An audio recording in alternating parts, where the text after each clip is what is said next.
I think this idea of reforming county government has really struck a nerve. LA County Supervisor Janice Hahn voicing her support for a landmark proposal to expand the County Board of Supervisors from 5 to 9. By a vote of 3 to 2, supervisors approved sending the issue to voters. It's called Measure G. The measure would also replace the county-appointed CEO with a voter-approved CEO and create an ethics commission designed to stamp out corruption. Someone who has been representing a large segment of the Latino population now for the past 9.5 years, I can't tell you how many times I've heard in discussions, when is the board going to expand? When are we going to have more adequate representation? Supporters say more supervisors would provide citizens better access to and better service from their supervisor.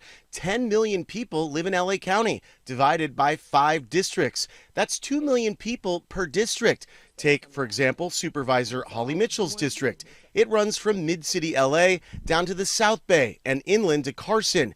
2 million people in only one district. Compare this to Congress, there is one member of the House of Representatives for every 700,000 people in our country. So while all of these residents of Holly Mitchell's district have one supervisor, they're represented by 3 members of Congress in Washington. Maxine Waters, Sydney Comlager-Dove, and Annette Berrigan. I feel like that would help. Eileen Hinojosa lives in Altadena, an unincorporated area of LA County, which is managed by the LA County Board of Supervisors. Hinojosa is undecided, but says more representation could help address some of the issues in her neighborhood. Definitely better street lighting at night and better funding for schools and maybe the homeless. Supervisor Catherine Barger was one of the 2 no votes on the measure and says one major issue is the election of the county CEO. There is no requirement for the elected countywide executive to have the necessary skills or job qualifications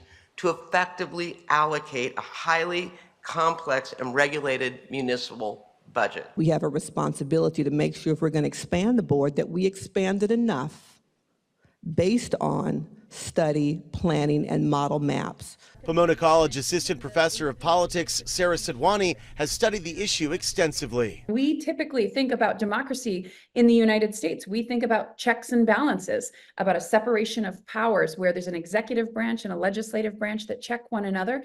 That does not exist in our Board of Supervisor model. Measure G would change that. The LA Times reports the county auditor estimates the cost of the expansion to be about $8 million. In Altadena, Tom Waite, KCAL News.